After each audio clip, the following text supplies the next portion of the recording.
She built a new life, believing her true love was dead. But when he returned from the war, everything she thought she knew about loyalty was shattered. This is the story of Catherine Reynolds, whose frozen heart learned to beat again, only to face an impossible choice. Catherine Reynolds stood at the window of her small Arctic cabin, watching the northern lights dance across the winter sky. 7 years had passed since the telegram arrived announcing Lieutenant James Morson's death in the war. 7 years since her world had collapsed into fragments of memory and grief. The woman reflected in the window glass bore little resemblance to the laughing girl who had once planned a wedding that never happened. At 28, Catherine had built a life around the edges of her loss. She taught the children of Fort McKinnon, the small frontier settlement where she had moved to escape the pitying looks and well-meaning suggestions that she should move on and find someone new. Here, among the trappers, traders, and native families who populated the remote outpost, her status as the spinster schoolmarm was accepted without question or judgment. The cabin where she lived had been James's final gift to her, purchased with his savings before he shipped out to France. He had planned for them to live there together after the war, to raise children and build a life in the wild country they both loved. Instead, Catherine lived there alone, surrounded by the dreams they had shared and the future that would never come to pass. Her daily routines had become rituals of remembrance. Each morning, she would touch the photograph on her mantelpiece. James in his military uniform, young and confident and impossibly alive. Each evening, she would read from the letters he had written during his brief time overseas, words that had arrived after the news of his death, ghost messages from a man who was already gone. The children she taught were the closest she would ever come to having the family she and James had planned. They filled her days with purpose and her heart with a pale shadow of maternal love. But at night, when the last student had gone home and the cabin fell silent, Catherine was left alone with her grief and the growing certainty that this half-life was all she would ever have. It was on a particularly cold February evening, as Catherine graded papers by lamplight, that her carefully constructed world began to crack. A soft knock at her door broke the silence, so gentle she almost mistook it for the wind. She opened the door expecting to find one of her students or perhaps a neighbor in need of help. Instead, she found Atuat. Atuat was one of the Inuit hunters who occasionally brought fresh game to the settlement. He was a man of perhaps 35, with the weathered face of someone who had spent his life reading the subtle signs of Arctic weather and animal behavior. His dark eyes held a depth of understanding that Catherine had come to trust during his infrequent visits to Fort McKinnon. "Miss Catherine," he said in careful English, removing his fur cap, "I must speak with you. It is important." Catherine stepped aside to let him enter, noting the unusual tension in his normally calm demeanor. Atua rarely sought social contact with the white residents of the settlement, preferring to conduct his business quietly and efficiently before returning to his nomadic life. "Please sit," Catherine said, gesturing toward the chair by her fire. "Can I offer you tea?" Atuat shook his head, remaining standing. "What I have to say cannot wait for tea," he said slowly. "It is about the soldier, the one whose picture you keep." Catherine felt the blood drain from her face. "James? What about James?" "He is not dead," Atuat said simply. "He is alive, but he is broken. My people found him 3 years ago, near death from wounds and cold. He has been with us, healing, learning our ways. But he has lost much of his memory, and what he remembers causes him great pain." The words hit Catherine like a physical blow. She gripped the back of a chair, her legs suddenly unable to support her. "That's impossible," she whispered. "I received official notification. His commanding officer wrote to me personally. They found his body." "They found a body wearing his identification tags," Atuat corrected gently. "But bodies can be mistaken, especially in the chaos of war. Your James was captured, escaped, wandered in the wilderness for months before my people took him in. He has been living as one of us, but recently his memories have been returning." Catherine sank into the chair, her mind reeling. James was alive. After 7 years of grief, 7 years of building a life around his absence, he was alive. The relief was overwhelming, but so was the confusion and terror that followed in its wake. "Where is he?" she managed to ask. "He is coming here," Atuat replied. "He remembered this place, remembered you. He has been traveling for weeks to reach Fort McKinnon. He should arrive within days. Catherine's hands shook as she tried to process this information. Why are you telling me this? Why didn't he come himself? Atuat's expression grew troubled. Because he is not the same man who left for war. The things he has seen, the things he has done to survive, have changed him. He fears you will not recognize the person he has become. I don't understand. My people found him more dead than alive, speaking words in a language we did not know. His body was broken by wounds and frostbite, but his spirit was shattered by memories of battle. We healed what we could, but some wounds go deeper than flesh. He has learned to live with us, to hunt and survive in ways your people do not understand. He is no longer the soldier who left you, no longer entirely the man from your photograph. Catherine stared at the flames in her fireplace, trying to imagine James, her gentle, scholarly James, transformed into someone she might not recognize. What does he want from me? He wants to see if the love you shared can bridge the distance between who he was and who he has become. But Miss Catherine, Atuat paused, choosing his words carefully. I must tell you something else. There is another woman. The words landed like a physical blow. Another woman? Among my people. She has cared for him during his healing, shared her shelter, her food, her warmth. They are not married in your way, but in ours they are considered bonded. She is carrying his child. Catherine felt the world tilt beneath her feet. James was alive, but he belonged to someone else now. He had built a new life just as she had tried to do, but unlike her, he had succeeded in moving forward. Then why? She began, but couldn't finish the question. Because he has never forgotten you, Atuat said quietly.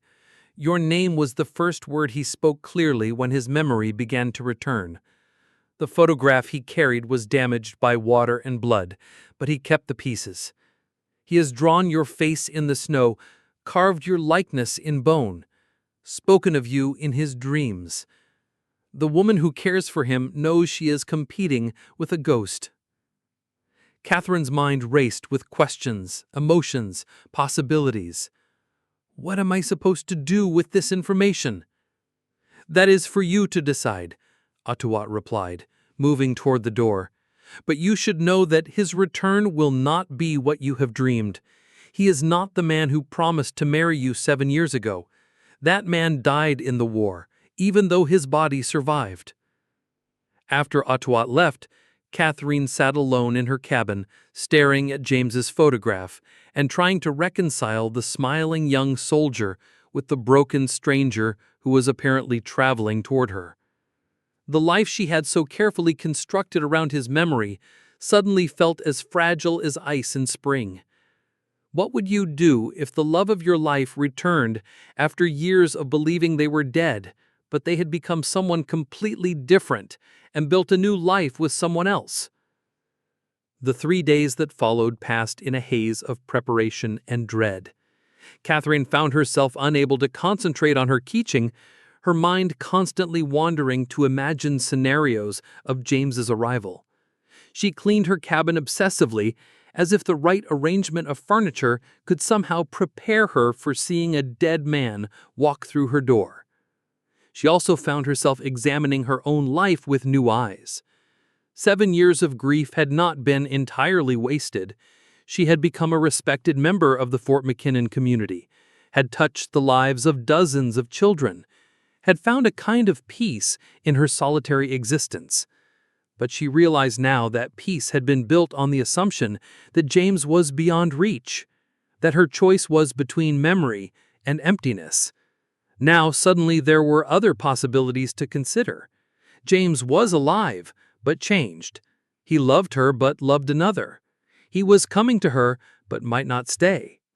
The certainty of grief was being replaced by the terrifying uncertainty of choice.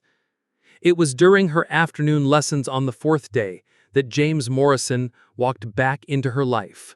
Catherine had been helping young Timothy Walsh with his arithmetic when she heard the whispers from the children near the window.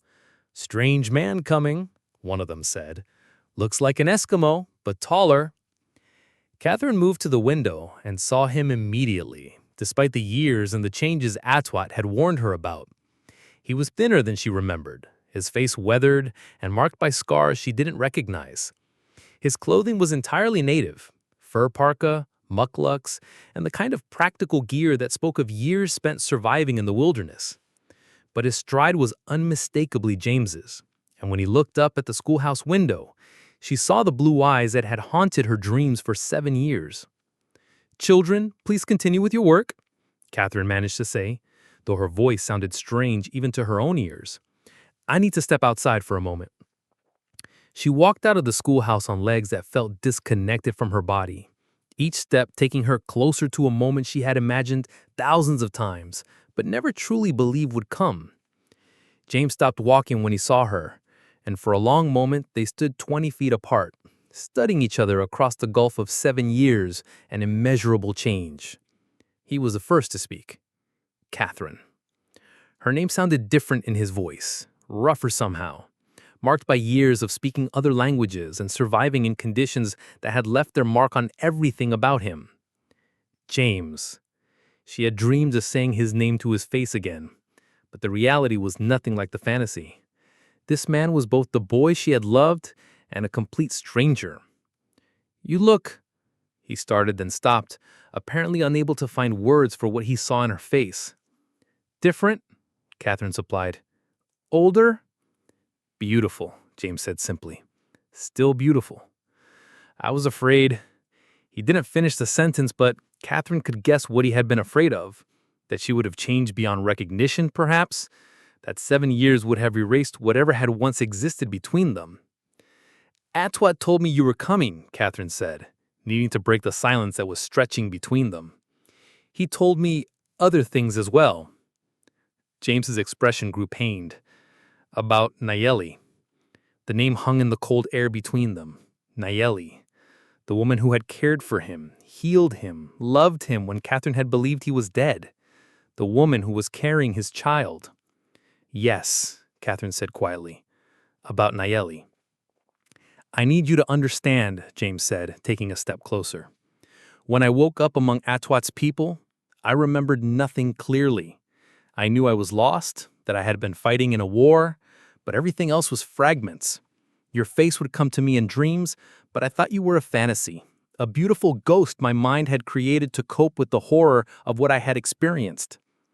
Catherine wrapped her arms around herself, trying to ward off the cold and the emotional storm his presence was creating. "But you remembered eventually." Pieces came back slowly. Your laugh. The way you used to read to me by the fire. The dress you wore the day I asked you to marry me. But by then, I had been living with Nayeli for over a year. She had nursed me through infection and madness, had given me a reason to keep living when I wanted to die. I owed her everything.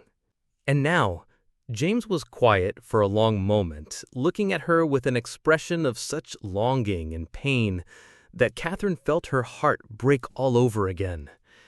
"Now I remember what I lost when I left you. I remember the man I was before the war destroyed him, but I cannot unmake the choices I made in order to survive." "What are you asking of me, James?" "I don't know," he admitted. "I came here because I had to see you, had to know if what we had was real or just a dream of a broken man. But standing here now, looking at you, I realize I have no right to ask anything of you at all."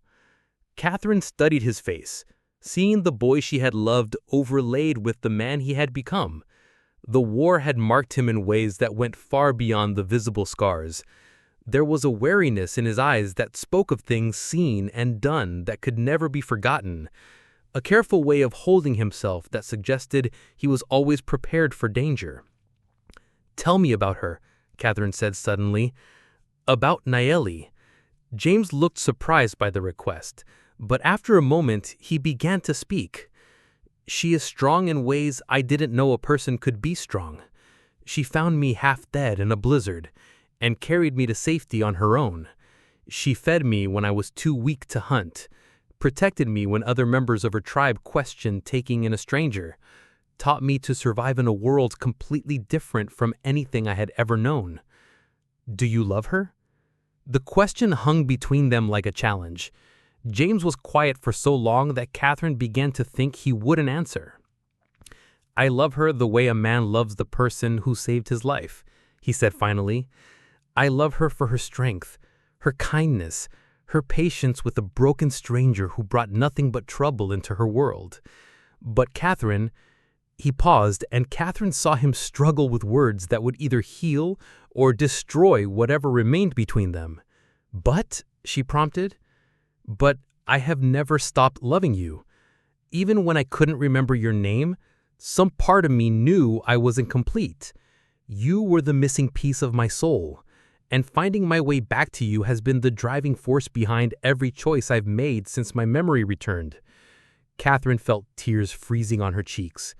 And your child will be born in the spring, James said quietly. A child who deserves a father regardless of where my heart leads me. Can you imagine being torn between a promise made in youth and the life you built in loss? How do you choose between honoring the past and accepting the reality of what the present demands? What followed was the most difficult conversation of Catherine's life. James told her about his years with Atuat's people, about learning to hunt seal through ice, about the slow process of regaining his memory, about the gradual realization that he had left behind someone who might still be waiting for him. Catherine told him about her 7 years of grief and gradual healing, about the children she taught and the life she had built around his absence. She told him about the nights she had dreamed of his return and the growing acceptance that such dreams were futile. As they talked, Catherine began to understand the magnitude of the choice facing them. James could abandon Nayeli and their unborn child to reclaim his old life with Catherine, but doing so would make him a different kind of man than the one she had fallen in love with. Or he could honor his responsibilities to the woman who had saved them, but lose forever the love that had sustained him through his darkest moments. What do you want me to do? Catherine asked finally. I want you to tell me it's possible, James said. I want you to say that love can survive 7 years of separation, that two people can find their way back to each other despite everything that has happened between then and now. And if I say that, what then? James was quiet for a long moment. Then I have to choose between two different kinds of love, two different kinds of honor, and either choice will destroy something precious. They were interrupted by the sound of approaching footsteps. Catherine turned to see a small group of Inuit travelers coming toward the settlement, and her heart clenched when she recognized one of them. Even at a distance, she could see that one of the women was heavily pregnant. Nayeli, James said quietly, following her gaze. The woman who had shared his life for 3 years was smaller than Catherine had expected, with the kind of serene beauty that came from living in harmony with a harsh environment. Despite her pregnancy, she moved with the fluid grace of someone completely comfortable in her own skin. Her dark eyes found James immediately and then shifted to Catherine with an expression of calm assessment rather than hostility. She came looking for you, Catherine realized. She was worried when I didn't return as promised, James admitted. Nayeli doesn't make demands or issue ultimatums, but she needed to know what choice I was making. As the group drew closer, Catherine could see the other travelers, Atua among them, along with several others she recognized from their occasional visits to the settlement. But her attention was focused on Nayeli, who was studying her with the same intensity that Catherine was bringing to bear on her rival. When they were close enough to speak, Nayeli addressed James in what Catherine assumed was Inuit. He responded in the same language, his fluency evident despite the hesitation in his voice. Catherine felt a stab of jealousy at this connection. James speaking a language she didn't understand, sharing a connection with this woman that she could never fully comprehend. Nayeli speaks some English, Atuat said, apparently recognizing Catherine's discomfort. She wishes to speak with you. Catherine looked at the pregnant woman who had traveled hundreds of miles through dangerous territory to find the father of her child. Of course. Nayeli approached slowly, her hands resting on her swollen belly. When she spoke, her English was heavily accented but clear. You are the woman from the picture? Yes, Catherine replied. And you are the woman who saved his life? Nayeli nodded. He speaks of you in his sleep, always your name, always your face in his dreams. I know he loves you still. Catherine was surprised by the directness of the statement and by the lack of anger or jealousy in Nayeli's voice. "But you came after him." "I came because our child should know its father," Nayeli said simply. "But also because I needed to see you, to understand what kind of woman could hold a man's heart even when his memory was broken." "And what do you see?" Nayeli smiled, the expression transforming her face. "I see a woman who loved him enough to wait 7 years and who loves him enough to let him choose freely now." The words hit Catherine with unexpected force. She had been prepared for anger, jealousy, demands, not for this quiet dignity and understanding. "What do you want from me?" Catherine asked. "I want you to help me understand what is best for everyone," Nayeli replied. "In my culture, we believe that some bonds are stronger than others, that some loves are written in the stars while others are born of necessity and gratitude. I need to know which kind of love James and I share." Over the next several days, an unusual situation developed in Fort McKinnon. James, Catherine, and Nayeli found themselves navigating a delicate emotional triangle, each trying to understand their own feelings while respecting the needs and rights of the others. Catherine opened her cabin to Nayeli, who was too far along in her pregnancy to continue traveling immediately. The two women shared meals, conversations, and gradually a growing understanding of each other's perspectives. Catherine learned about Nayeli's life as a hunter and healer, about the strength required to survive in one of the world's most challenging environments. Nayeli learned about Catherine's years of education and teaching, about the different kind of strength required to build a life around loss and waiting. James spent his time torn between the two worlds represented by these women. With Catherine, he could remember who he had been before the war: intellectual, gentle, full of dreams about the future they would build together. With Nayeli, he was the man he had become: practical, alert to danger, skilled in ways of survival that his younger self had never imagined. The settlement's residents watched this drama unfold with fascination and sympathy. Some sided with Catherine, the patient teacher who had waited faithfully for her lost love. Others admired Nayeli's courage in traveling so far while pregnant, her quiet dignity in the face of an impossible situation. It was Catherine who finally broke the impasse. "I've made my decision," she announced one evening as the three of them sat around her fire. "But before I tell you what it is, I need you both to understand something." James and Nayeli waited, both tense with anticipation. "James, the man I fell in love with 7 years ago doesn't exist anymore," Catherine said quietly. "The war killed him as surely as if his body had died with it. You're someone new now, someone shaped by experiences I can't share and skills I can't understand. The question isn't whether we can recapture what we had, but whether we can build something new with who we've become." She turned to Nayeli. "And you've given him something I never could, the gift of survival, of learning to live in a world I can barely imagine. You've shared experiences with him that have changed him in fundamental ways." "What are you saying?" James asked. Catherine stood and walked to the mantelpiece where James's photograph still sat in its place of honor. She picked it up and studied the young soldier's face one last time.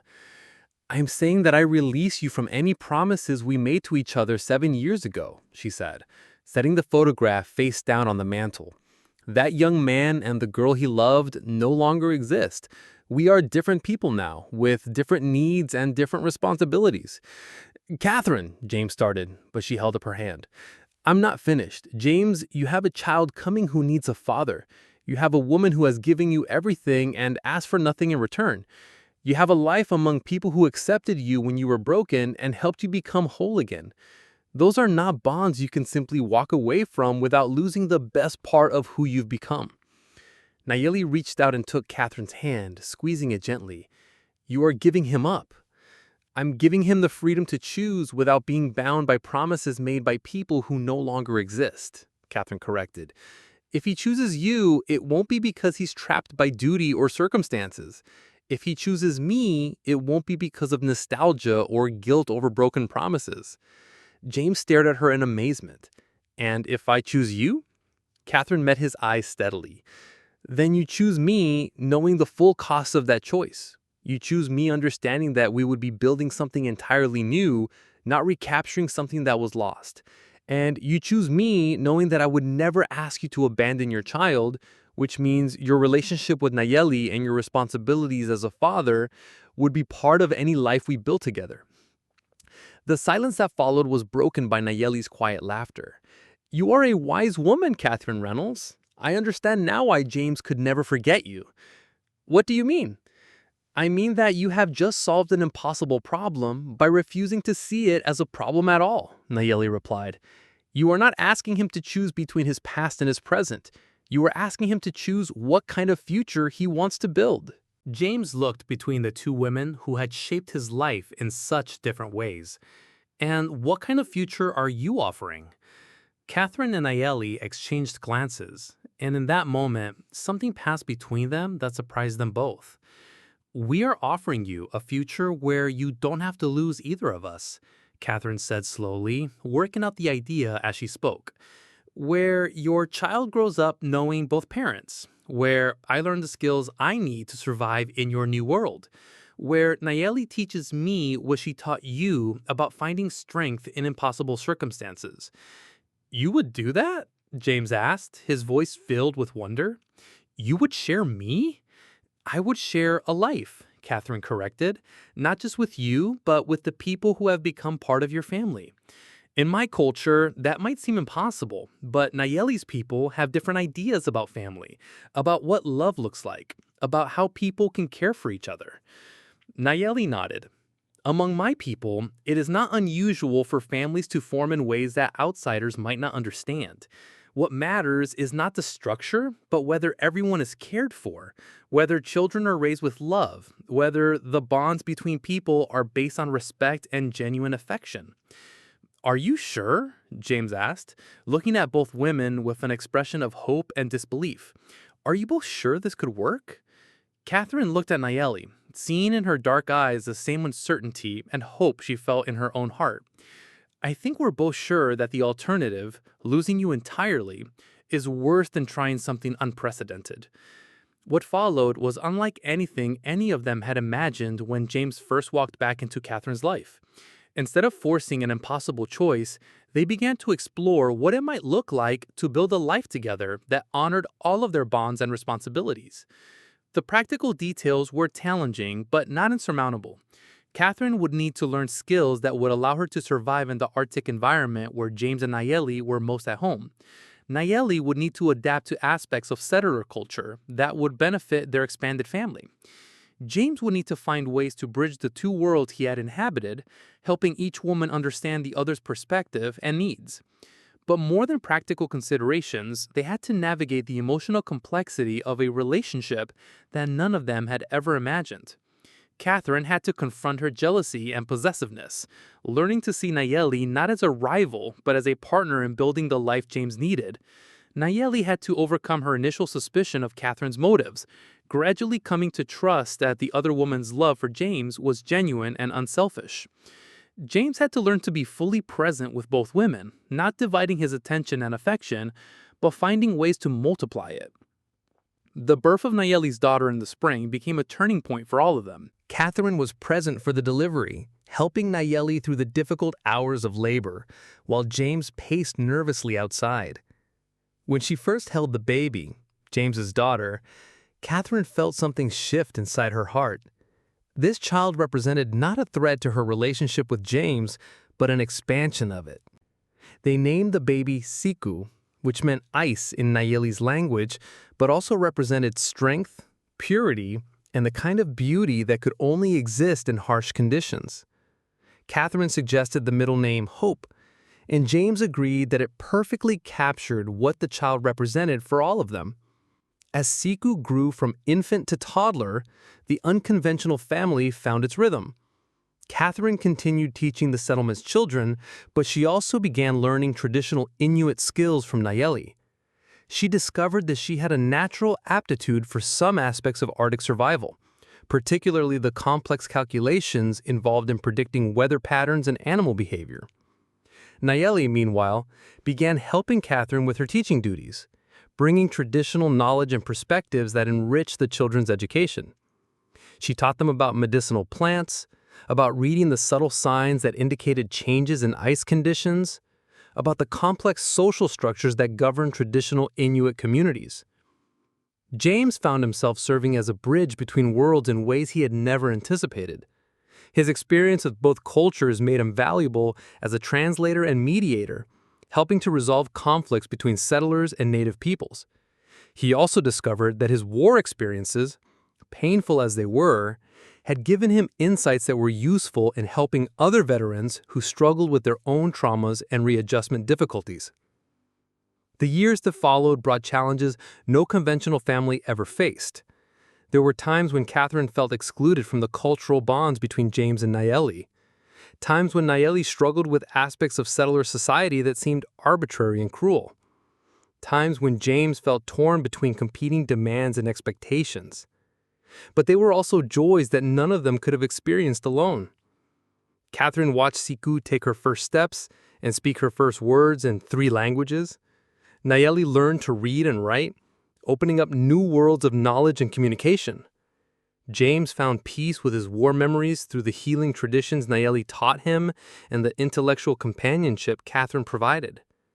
When Siku was 3 years old, Catherine gave birth to a son they named Thomas, after her father. The pregnancy had been unexpected. Catherine had assumed that her years of grief and stress had made motherhood impossible, but it represented another expansion of their unconventional family structure. Thomas grew up calling both Catherine and Nayeli mother, understanding from his earliest years the families could take many forms and that love was not diminished by being shared. He learned traditional hunting and survival skills from Nayeli and James, while Catherine taught him reading, writing, and the kind of analytical thinking that would serve him in the rapidly changing world of the early 20th century. The settlement of Fort McKinnon evolved around them, becoming known as a place where different cultures met and learned from each other, rather than simply competing for resources. Catherine's school expanded to include both traditional Western subjects and native knowledge, preparing children for a world where both skill sets would be necessary for success. As the children grew older and more independent, Catherine often reflected on the choice she had made that winter evening when James first walked back into her life. She had given up the exclusive claim to his love that she might have demanded, but in return, she had gained a richness of experience and relationship that she could never have imagined. The young woman who had mourned her lost fiancé for 7 years had believed that love meant possession, that loyalty meant exclusivity, that promises once made could never be renegotiated. The mature woman she had become understood that real love sometimes meant letting go of conventional expectations in order to create something new and better. James, too, had evolved in ways that surprised him. The guilt and conflict that had torn him apart when he first returned had been replaced by a deep sense of gratitude for the women who had chosen to build the life together rather than force him into an impossible choice. He had learned that it was possible to love 2 people completely without diminishing either relationship, that the heart's capacity for connection was limited only by imagination and courage. Nayeli had perhaps changed the least, having come from a culture that already understood the flexibility and creativity that complex family structures required. But she had gained new perspectives on the possibilities that existed when different worldviews were combined rather than kept separate, when people chose cooperation over competition. Their story became part of the local folklore, told and retold by people who found hope in the idea that impossible situations could sometimes be resolved through compassion and creativity rather than conflict and sacrifice. Catherine's initial choice to release James from his old promises, rather than demanding he honored them, was remembered as an example of how love could be both selfless and wise. In quiet moments, usually when she was watching her children play with friends from a dozen different cultural backgrounds, Catherine would remember the telegram that had announced James' death 7 years earlier. That news had seemed to end her story, to close off all possibilities for the kind of future she had planned. Instead, it had been the beginning of a story she could never have imagined, A story about the power of choice over circumstance, about the possibility of building new kinds of love when old ones proved inadequate, about the strength that could be found in embracing complexity rather than demanding simplicity. She built a new life, believing her true love was dead. But when he returned from the war, everything she thought she knew about loyalty was shattered and then rebuilt into something stronger, more flexible, and more beautiful than what had come before. Catherine Reynolds had learned that the heart's promises could be honored in ways that no one ever expected, and that sometimes the greatest act of love was refusing to make the people you care about choose between competing loyalties. The frozen promise of her youth had thawed into something warmer, more complex, and infinitely more sustaining than the simple devotion she had once thought was the highest form of love. In learning to share James, she had discovered that love itself could be multiplied rather than divided, that families could be chosen as well as born, and that the most impossible situations sometimes contained the seeds of the most extraordinary solutions.